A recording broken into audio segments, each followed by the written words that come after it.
Allez, salut tout le monde, bienvenue pour une vidéo, cette vidéo sur les critères du contrat de travail.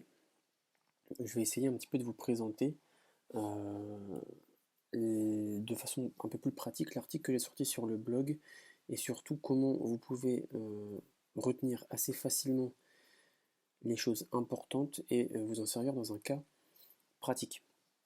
Donc on va juste reprendre un petit peu l'article rapidement, mais si vous avez lu l'article que je mettrai de toute façon dans la description de cette vidéo, vous avez vu que le contrat de travail, c'est trois trucs. C'est trois éléments, hein. C'est la fourniture d'un travail, donc en fait c'est une prestation de travail. C'est le paiement d'une rémunération, donc il faut être payé pour cela. Et c'est la fameuse subordination juridique. Donc la subordination juridique, c'est vraiment presque le plus important. C'est ce qui va vraiment conditionner la reconnaissance du contrat de travail, puisque sans subordination juridique, il n'y aura pas de reconnaissance de contrat de travail. C'est vraiment là-dessus que les juges vont s'appuyer pour décider ou pas s'il y a bien une relation de travail. D'accord? Donc la subordination juridique, elle répond aussi à des conditions particulières. Simplement, il faut bien dire que le simple terme de contrat de travail dans un écrit ne va pas lier le juge à la reconnaissance de cette qualité-là, de cette nature-là du contrat. D'accord? C'est pas parce que vous mettez contrat de travail dans votre écrit que forcément le juge va y être lié. Il va regarder s'il a bien une prestation de travail, une rémunération et surtout cette subordination juridique. Subordination juridique, on pourra y revenir rapidement. Elle est assez importante. Donc, on y viendra, mais pour le moment, si je reprends juste ce que je disais dans l'article, je parlais également d'un truc assez utile pour vos cas pratiques, et merde, assez utile pour vos cas pratiques, qui étaient des pièges en tout cas à éviter sur les présomptions légales de salariat, parce que vous avez parfois, pour protéger certains travailleurs, le législateur qui est venu poser des présomptions de salariat, on va mettre ça, et donc ça va être le cas, par exemple, des journalistes, des mannequins, désolé pour l'écriture, hein. Vous allez avoir tout ce qui est aussi, et ça c'est, moi je pense plutôt important, des gérants de fonds de commerce. Puis vous avez aussi, comme vous avez vu dans l'article, tout ce qui est VRP, travailleurs à domicile, artistes du spectacle, préposés au vestiaire, enfin des jobs après un peu moins peut-être courants. Mais ça c'est des choses que vous devez à tout prix regarder quand vous êtes dans votre cas pratique. Faut surtout avoir ça, ce petit warning dans votre tête pour dire bah attention, je regarde bien quand même le métier qui potentiellement peut être concerné par une présomption légale. Parce que dans ce cas-là, s'il y a une présomption légale, il n'y a plus de questions à se poser, on passe à la question suivante. Il y a un cas assez particulier qui est le conjoint du chef d'entreprise, qu'on a vu aussi dans l'article, qui en gros a trois statuts. Donc là c'est simple, hein, c'est soit il est collaborateur, soit il est associé, soit il est salarié. Mais en gros, ce qu'il faut retenir sur le conjoint, désolé, c'est un peu difficile d'écrire parce que je suis pas très bien positionné, c'est que qu'est-ce qu'il faut depuis le 1er mai 2008, il faut au moins un SMIC plus une déclaration à la sécurité sociale sur les cotisations pour entraîner une présomption de salariat. Voilà, ou plutôt même la qualification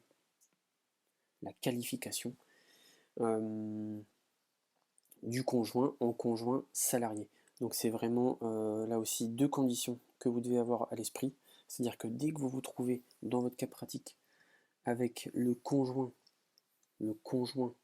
du chef d'entreprise, eh bien dès que vous vous trouvez face à cette configuration-là, vous vérifiez si on vous dit qu'il y a une rémunération à peu près égale au SMIC minimum, plus une déclaration. Si l'un de ces éléments est manquant, vous pouvez toujours le supposer, mais il n'y aura pas en tout cas de qualification immédiate sans les avoir. Donc le petit résumé de la vidéo continue, le petit résumé de l'article plutôt continue. Je vais revenir sur la subordination juridique et après on passera un petit peu à votre schéma que vous devez suivre, je pense, quand vous vous retrouvez face à une question sur les critères du contrat de travail dans un cas pratique. La subordination juridique, on l'a vu, elle est très importante. Et donc, ce qu'il faut que vous reteniez, alors c'est la Cour de cassation, elle a un peu défini ça, l'exécution d'un travail sous l'autorité d'un employeur qui a le pouvoir de donner des ordres et des directives, d'en contrôler l'exécution et de sanctionner les manquements de son subordonné. Il y a plusieurs arrêts sur la question, mais là, en l'occurrence, c'est 13, 11, 96, il y a les références dans l'article. Il y en a plein, et en gros, c'est toujours les mêmes choses qui reviennent, et ça, retenez-le bien. Dès que vous avez subordination juridique, vous avez 3 éléments.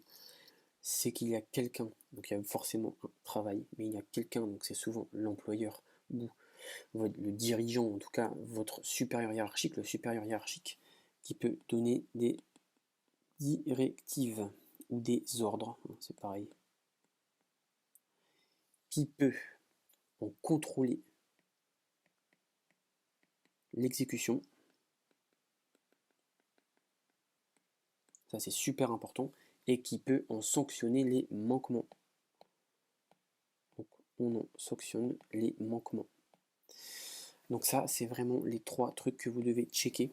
En général, quand vous allez avoir des cas pratiques, moi je pense qu'on va vous attendre là-dessus, sur la subordination juridique, et donc c'est là que vous devez checker à tout prix, ou en tout cas le dire, c'est surtout important. Donc là, l'arrêt il est un peu, moi j'ai pris un arrêt qui a été un peu important, mais tous les arrêts de toute façon ont suivi ce truc là des 3 éléments de la subordination juridique, et il faut surtout vérifier si on a une possibilité de donner des directives. Ça veut dire quoi? Ça veut dire que l'employeur va pouvoir dire, vous donner des ordres, tout simplement.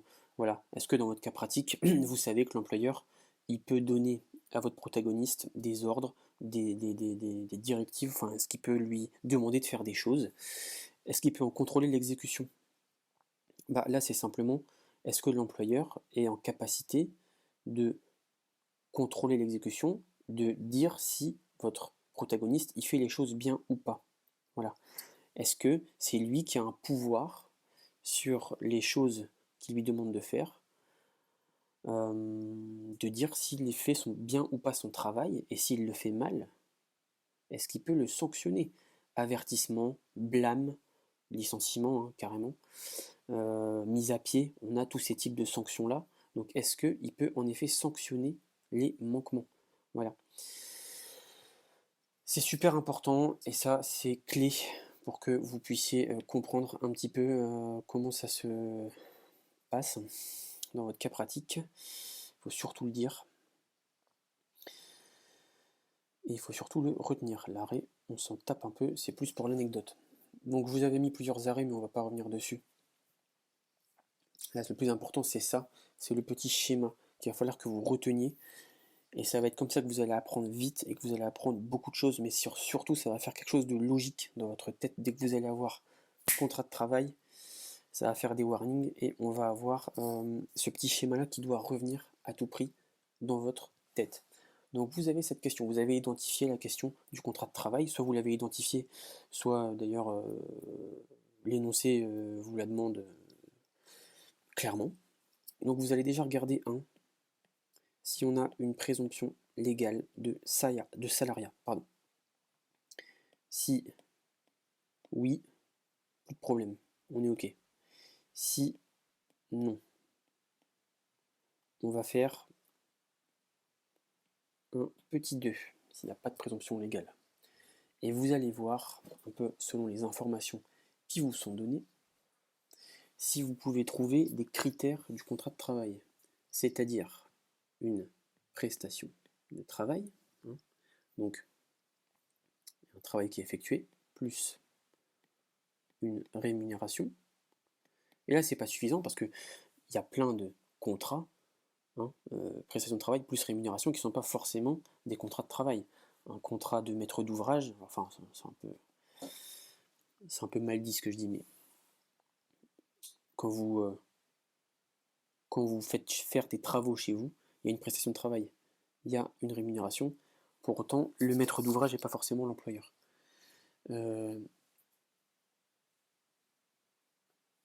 Et je dis donc la subordination juridique.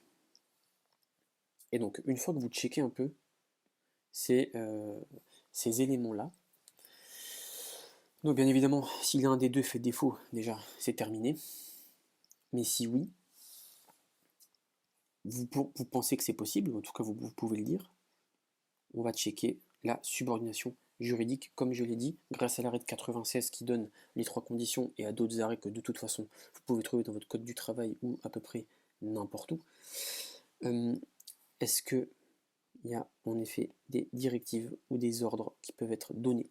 Est-ce qu'il peut y avoir un contrôle de ces directives et de ces ordres? Est-ce qu'il peut y avoir surtout une sanction de leur manquement? Voilà, c'est vraiment ça qu'il faut que vous fassiez. Dès que vous avez cette petite question-là, eh bien vous regardez, voilà, est-ce que, grand 1, j'ai une présomption légale de salariat? Oui, c'est fait. Non. Non, alors je me retourne vers les critères. 1 critère, 2 critères, 3 critères. Et surtout, sur le dernier critère, la subordination juridique, je regarde si toutes les conditions sont réunies. Voilà. Si par exemple j'ai un salarié qui est très autonome, qui va choisir ses horaires, qui va choisir, je sais pas, ses clients, qui va choisir son temps de travail, et bien potentiellement, j'aurais peut-être pas la possibilité de remplir cette condition-là. Je pourrais peut-être pas lui donner des directives parce qu'il est très autonome. Il est peut-être autonome et il ne permet pas de vérifier, de contrôler l'exécution des tâches qu'il fait. Voilà, peut-être que s'il fait son travail, bah, je peux pas contrôler, voir s'il le fait bien ou pas. Peut-être que je peux pas le sanctionner. Voilà. Peut-être que vous pouvez avoir des pièges et vous allez avoir ces conditions-là qui seront pas réunies parce que bah, c'est peut-être juste je sais pas moi, quelqu'un dans l'entreprise qui n'a pas le pouvoir de sanction. Peut-être que en fait l'employeur il est plus haut. L'employeur, donc l'employeur il est plus haut et c'est lui qui a le pouvoir de sanction. Et peut-être que dans votre cas pratique, on va vous induire en erreur en vous présentant quelqu'un qui, on va vous faire croire, est l'employeur d'un protagoniste, alors qu'en fait, il y a une des conditions là qui va manquer. Voilà. Donc ça, c'est un petit peu le schéma que vous devez retenir, et j'espère que vous le retiendrez pour vos cas pratiques, surtout parce que pour les commentaires d'arrêt et les dissertations, c'est peut-être un peu moins important. Alors, il y en a, hein, mais là, c'est surtout des trucs assez logiques, mais il faut que ça devienne logique plutôt que de retenir comme ça. Faites-vous un schéma dans votre tête. Voilà. 1, 2, clac, clac, et je descends, je descends, je descends. Et il faut surtout aussi faire attention. C'est aussi les présomptions de non-salariat, et puis tout ce qui est également conjoint du chef d'entreprise qu'on a vu tout à l'heure. Voilà, j'espère que ça vous aura plu. Elle était assez rapide cette vidéo, mais c'est juste pour vous présenter le schéma sur cette vidéo, sur les critères du contrat de travail. Donc n'oubliez pas, le schéma il donne ça, présomption de salariat, oui, ben, on arrête là, non, on regarde s'il y a les critères du contrat de travail. Donc c'est simple, on regarde si les critères sont réunis. Et les critères c'est, comme on l'a dit, prestation de travail, rémunération, subordination juridique. Si vous trouvez les 3 critères, vous vérifiez au moins que la subordination juridique elle est correcte. On donne des ordres, on contrôle l'exécution, et on a un pouvoir de sanction sur les manquements. Voilà le schéma que vous devez suivre. Et encore une fois, ça, si c'est oui, et ben c'est ok. Et ça, si c'est oui, et ben c'est ok. Merci d'avoir regardé cette vidéo. N'hésitez pas à me dire ce que vous en pensez et à me faire vos retours. Et puis sur ce, je vous souhaite de bonnes révisions, ou en tout cas une bonne journée. Salut à tous.